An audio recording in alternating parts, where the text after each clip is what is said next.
This is a good article to understand the causes behind disasters, natural disasters in particular.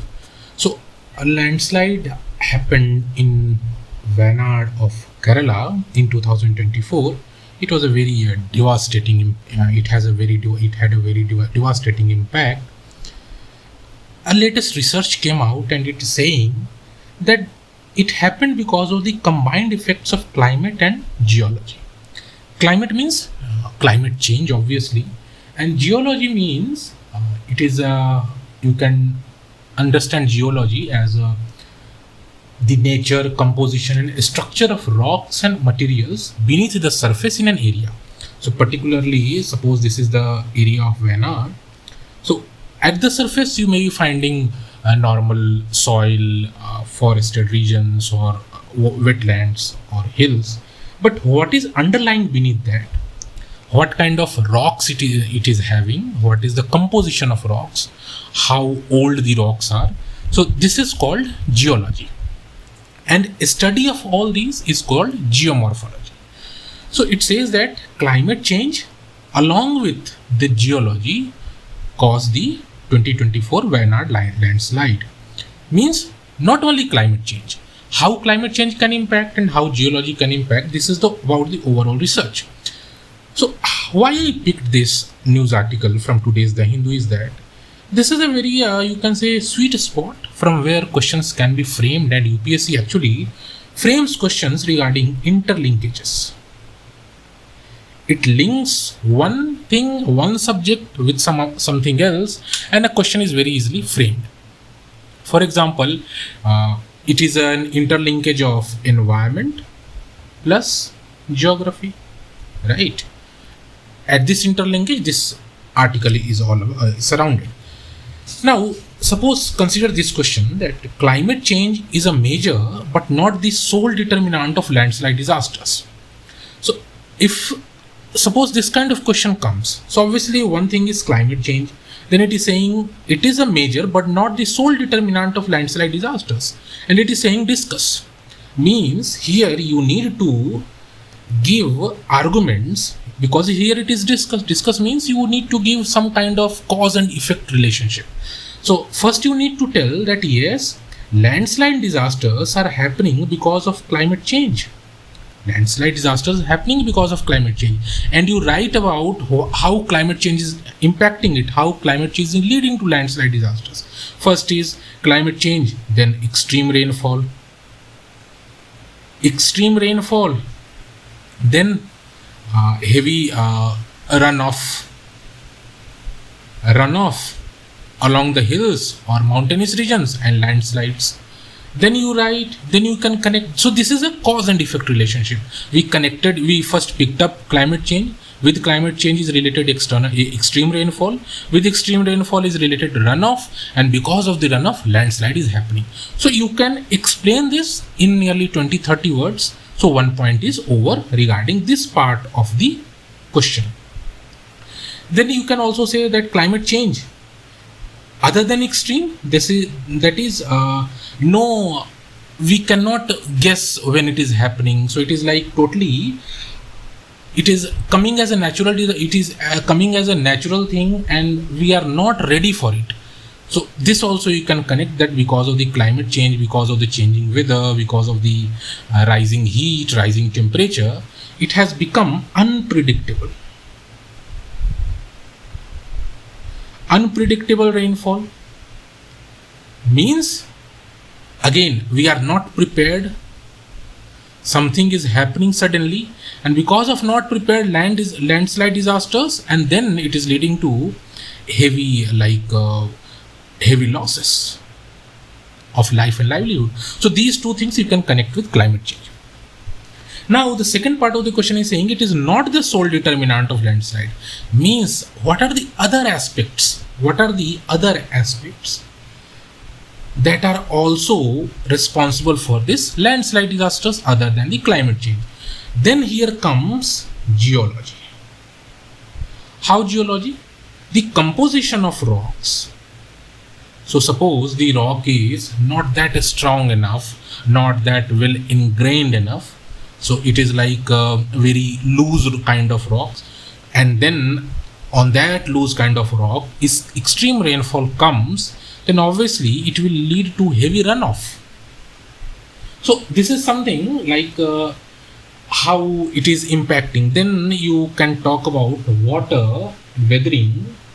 You can talk about weathering of the rocks, how the rocks are getting weathered, what is the frequency to what is the speed, what is the intensity actually, what is the intensity of this weathering of rocks.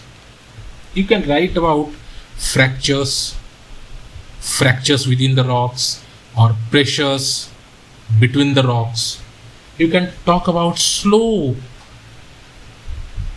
instability, right? So slope instability means, suppose this is the hilly region, mountain region. So this slope is also made up of some kind of rocks. So to what extent this slope is stable, that will also determine how the landslide will happen. So you can make a small flowchart on this. What are the different geological factors? And then you say that these geological factors actually decide the stability of that region. And these are these have very strong, very negative, very wider impact. The impact gets accelerated just because of extreme rainfall. Extreme and unpredicted extreme and unpredicted rainfall, this becomes leads to landslide, becomes very sudden, very heavy, very it happens at a mass level, and that's why it leads to loss of life and livelihood. So this is something, an interlinkage between environment and geography. That's why I have picked this article, and the same thing has been written over here. But the point is that you need to have that kind of ability to pick out what is important. So see here, it says that intense monsoon rain triggered the collapse. So the word is triggered. Underlying geological conditions influenced where the landslide began, how it traveled, and why it became one of the most destructive landslides. So rainfall is actually triggering it. Rainfall is triggering, but where it started, how it progressed, that is actually determined by the underlying rock composition, underlying the geology. So this geological mapping was carried out. These are the places, not that important. So the interplay of climate change, climate and geology. Extreme rainfall acting as immediate trigger, but the pre-existing geological framework determined where the slope failed, how the debris moved, and why the event became exceptionally destructive. So this is something you should be able to gain while reading the newspapers, that okay, this kind of actually interlinkages are important from your mains perspective. Now we will move to our next article again from today's The Hindu, and this article is you are very well known about these unconditional cash transfers. So how the governments very often, when it is about the election season, so they are offering a lots of schemes, this kind of eligibility. If you are unemployed, if you are a girl child, so you will get 1,000 rupees, 3,000 rupees per month. If you are a farmer, you will get 6,000 per annum. So these kind of schemes are going on, and its frequency of these schemes increases when it is about the election season. On this context, this data point has been given in today's The Hindu. Now understand this way, again in the name of question. So do unconditional cash transfers strengthen welfare governance or undermine fiscal sustainability? Now in this type of question, the term is unconditional cash transfer. This appeared over here. While reading the newspaper, you should be able to pick up those key terms, because if UPSC simply asks you define what do we mean by unconditional cash transfers, so you should be able to define it properly, what it actually means. So it is a kind of cash transfer which is unconditional. Unconditional means though no fringes attached, but that does not mean that the cash is being transferred universally. One of the meanings of unconditional could mean that cash is being given to everyone, but it is not unconditionally that context, and this you should understand, that it is unconditional in the sense that all the eligible people will get the cash. So do unconditional cash transfer strengthen welfare governance or undermine fiscal sustainability? Question is again discuss. Here first thing, you should understand the meaning of unconditional cash transfer. You can write a definition. Unconditional cash transfers are a kind of cash transfers or provisions of cash to the eligible beneficiaries on certain so and so conditions. You can give examples like PM Kisan and all. After that, this question has two parts. First part, it says that it strengthens welfare governance, and second part is it says that undermining of fiscal sustainability. So two aspects. Now you should understand what is welfare governance. So any kind of a scheme which is seeking to promote welfare. Now this welfare governance will have certain different dimensions, different methods. First is you bring up some schemes, right? You bring up some schemes, and to the eligible beneficiaries, you are providing quality education, quality health to the beneficiaries. You are providing, for example, free cereals at subsidized rates, or you are providing education, you are providing hostels, in number of things. Welfare governance can also mean UCTs, unconditional cash transfers. So you are transferring the cash with the expectation that this cash will be used judiciously by the beneficiaries. Welfare governance can also mean investment or expenditure in the social sector. Social sector means, take it as example of health, education, right? These are social sectors.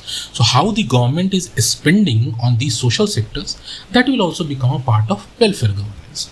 So you can make a small flowchart over here that this welfare governance is like this, and then you need to connect unconditional transfer, and it is strengthened, and question is asking do. So you need to give arguments both in favor and against. That arguments why it strengthens UCT as strengthening welfare governance. How it strengthens? It gives immediate cash. It increases, you can say, provides liquidity at the hands of the beneficiaries, and this liquidity can be used by them as per their needs. This is one benefit, and this way it is like ensuring that the needy people are getting the benefit. So that's why it is welfare governance. How it is strengthening welfare governance? So it is strengthening welfare governance by reducing the bridge between haves and not haves. So there are haves who have proper enough resources in their hand. There are haves who have proper money, proper salary, proper jobs. But there are also who are not haves. They are not having proper job. They are not having a proper any salary system with them. And if the government is providing this UCT to them, they become the needy people and they can spend as per their needs, and thus the welfare governance objectives of welfare governance can be met. And you can give in this the examples like unemployment allowance, or you can give the example of PM Kisan, that how government is trying to support the poor farmers by giving them cash transfers. So you gave these arguments in favor. Then UCT weakens. How it weakens? Then you need to connect what this article is actually talking about. You need to connect UCTs should not come at the cost of other social sector expenditure. So it should not happen that if you are giving, because suppose there are 1,000 millions of people, if you are giving 1,000 rupees, 2,000 rupees to each one of them, the cost or the pressure on the exchequer will increase enormously. So it is not that if you are giving UCT, then you are reducing the other social sector expenditures like on health or education. So this is one of the major things, that when we promote UCT, the financial resources at the hand of the government are going down. So that's why UCT does not always strengthen welfare governance. Then you need to connect it with fiscal sustainability. How to connect it with fiscal sustainability? Obviously the same thing you can write in reverse in a better way. That fiscal sustainability means that the government should be thoughtful of its treasure. Government should be thoughtful of its treasury, how much money it is having, and based on that it should diligently spend money. Then only it will become fiscally sustainable. It should not happen that you are promoting UCT in such a way that your treasury is going down, and this is leading to loan or public debt going up. This should not happen, and this you need to establish in this particular answer. So this is the beauty of this article, that it actually says the same way, that the increased expenditure, first of all, it is like referring to some very good data related to Finance Commission. The 16th Finance Commission says that almost 44% of a state expenditure is tied up in interest payments, pensions and salaries. That means whatever monies government is having, nearly 44% is going to these, on paying salaries, on paying interest payments.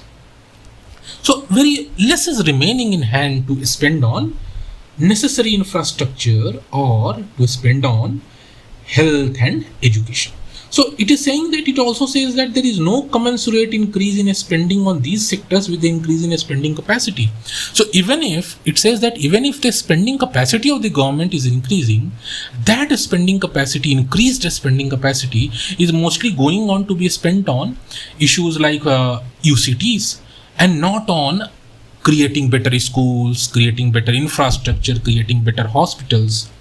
This is one very good thing it is saying. It gives some examples of states, that these states nearly 50%, in these states more than the combined, like whatever this expenditure is being done on education and health, more than that is being spent on UCTs in Jharkhand, Karnataka and West Bengal.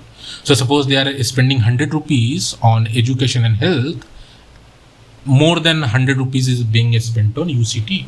So ultimately, the issue is that there will be increased fiscal burden on states, which is likely to generate pressure on other forms of social sector spending and existing expenditure towards providing health and education services. So this is the core of the article, that if you are not spending money judiciously, then obviously there will be increased fiscal burden.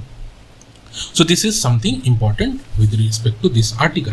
Now we will move to our third article. That news is actually not news, that is actually very lengthy one, and a full page article appeared, very lengthy one, and it actually talks about delimitation. So if you can see the stakes in India's delimitation debate. Very good facts are also given over here regarding Article 81, 82, what are the constitutional provisions regarding delimitation.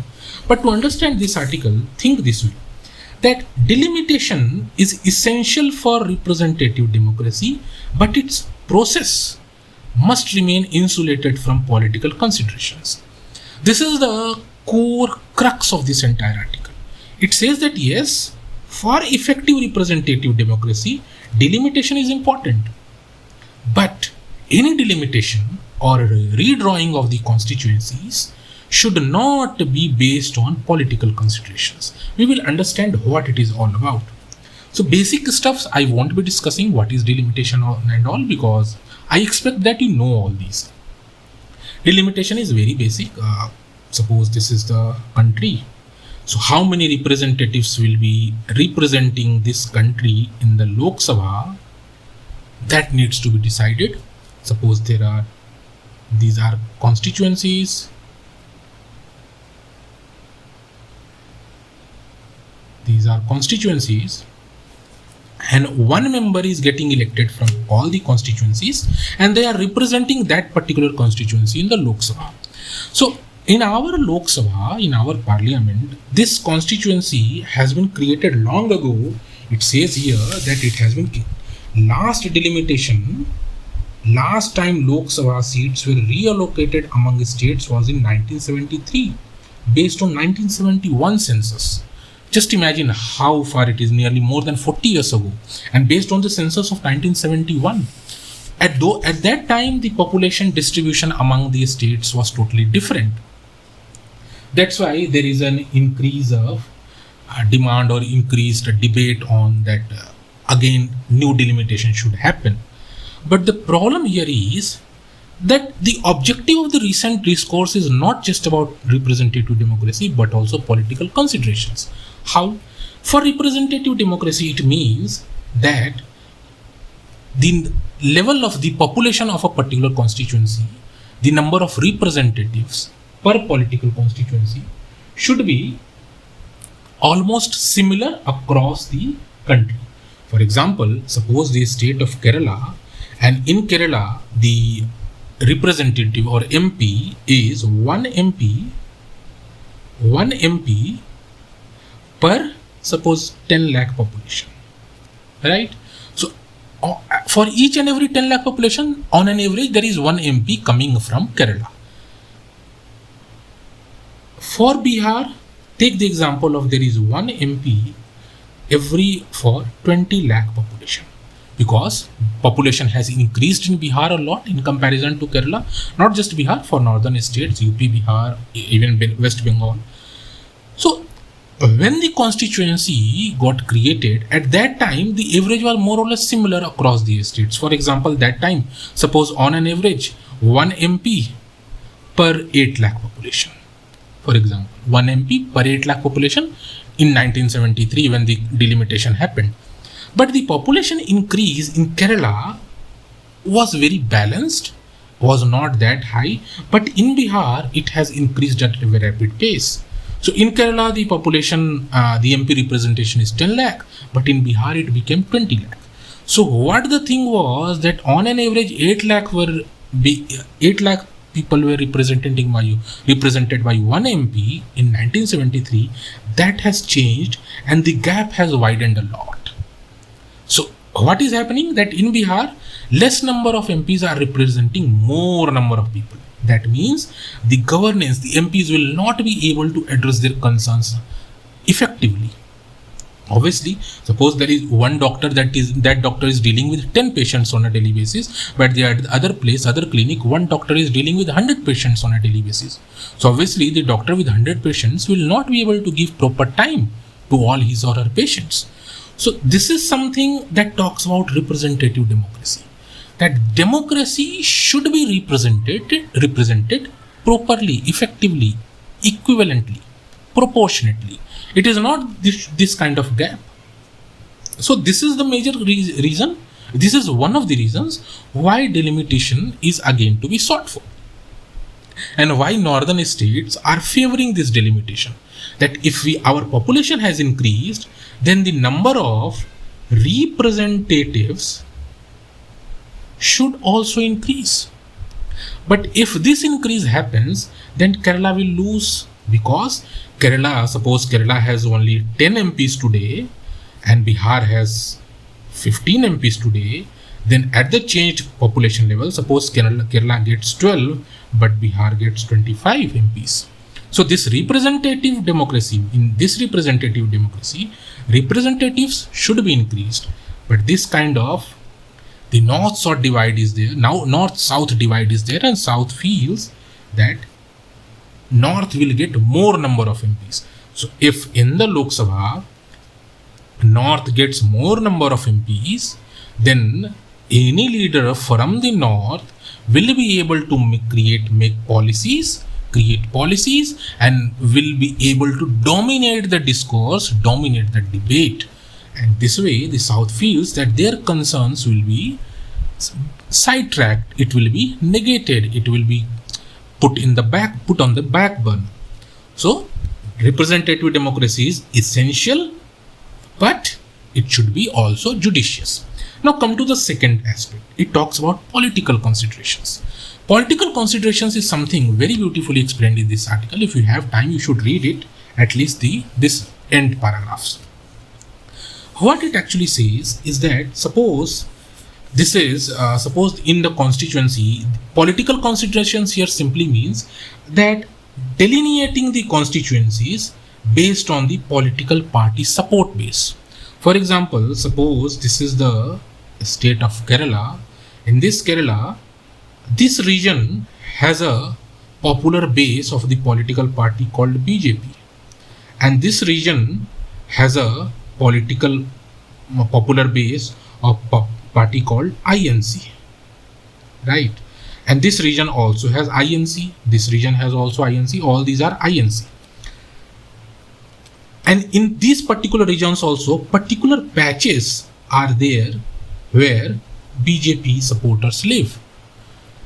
Now, BJP government is in power. If BJP plans to delineate the constituencies in such a way that it picks up its supporter base, and by clubbing those supporter bases, it creates one constituency so that BJP can gain more MPs from there, and the Congress support base becomes minority in that particular area. So even if Congress is getting more number of votes, it will not be able to win over the seats. That will not happen, because it will win when the contest is directly between this small patch of BJP supporters and major patch of Congress supporters. But if this small patch is taken up from here, or if this small patch and this BJP patch is combined with here, then this BJP supporter base will grow. So this is something that this delimitation should not happen based on political considerations, and it has been explained very beautifully over here that constituency boundaries are drawn can profoundly shape democratic representations and electoral outcomes. So how you are drawing the boundary of the constituency, it will actually determine which party is going to gain power. So this delimitation is not just about north-south divide. So even if like the people keep saying, if you will discuss delimitation with people, they will usually talk about north-south divide, that north will gain, south will lose. That is one of the aspects. The other major concern of the political parties is delimitation based on political considerations. How the constituency is delimited based on a particular party support base, so that the particular party can gain the seats. So this is one of the very important aspects, very important dimension of this delimitation debate. So these were the 3 articles that I chose. If you have time, you should read this delimitation article. It will